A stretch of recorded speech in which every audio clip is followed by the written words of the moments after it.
অসামাজিক কাজে যুক্ত থাকার খবরে যা বললেন নায়িকা শিরিন শিলা। কিছু ইউটিউব চ্যানেল এবং ফেসবুক আইডিতে তার নামে অপপ্রচার চালানো হচ্ছে বলে অভিযোগ করেছেন চিত্রনায়িকা শিরিন শিলা। এর জেরে 18টি ইউটিউব চ্যানেল ও ফেসবুক আইডির লিঙ্ক তুলে ধরেই রাজধানীর বাড্ডা থানায় সাধারণ ডায়েরি জিডি করেছেন তিনি।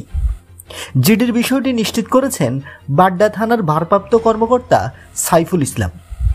জানা গেছে, সম্প্রতি বিভিন্ন সামাজিক মাধ্যমে অসামাজিক কাজের সঙ্গে জড়িত শিরিন শিলা এমন শিরোনামে কিছু কন্টেন্ট চোখে পড়ে শিরিন শিলার।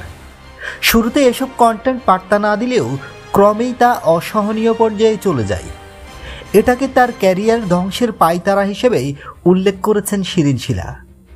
তার ভাষায়, প্রমাণ ছাড়াই আমাকে নিয়ে আজগুবি ও ভুয়া তথ্য দিয়ে কন্টেন্ট তৈরি করে প্রচার করেছে একাধিক ইউটিউব চ্যানেল ও ফেসবুক পেজ। সেসব আবার লাখ লাখ মানুষ দেখেছে।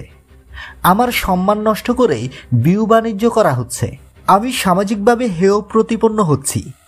আমার পরিবার ও আত্মীয় স্বজনের সম্মানহানি হয়েছে।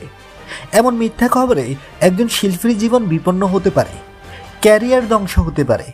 তিনি আরও বলেন, আমার চরিত্র নিয়ে কথা তুলেছে, নেতিবাচক খবর প্রকাশ করেছে। আমি নাকি নানা ধরনের অসামাজিক কাজের সঙ্গে জড়িত, দেশ ছেড়ে পালিয়ে গেছি। এগুলো অসত্য।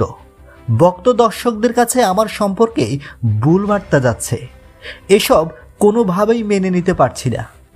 প্রসঙ্গত, শিরিন শিলাকে সবশেষ বড় পর্দায় দেখা গেছে শেষবাজি সিনেমায়। মেহেদী হাসানের পরিচালনায় এর বিভিন্ন চরিত্রে অভিনয় করেছেন সাইমন সাদিক, বর্দা মিঠু, রাশেদ মামুন অপু, সাইভি আলম, সিলভি সহ অনেকেই।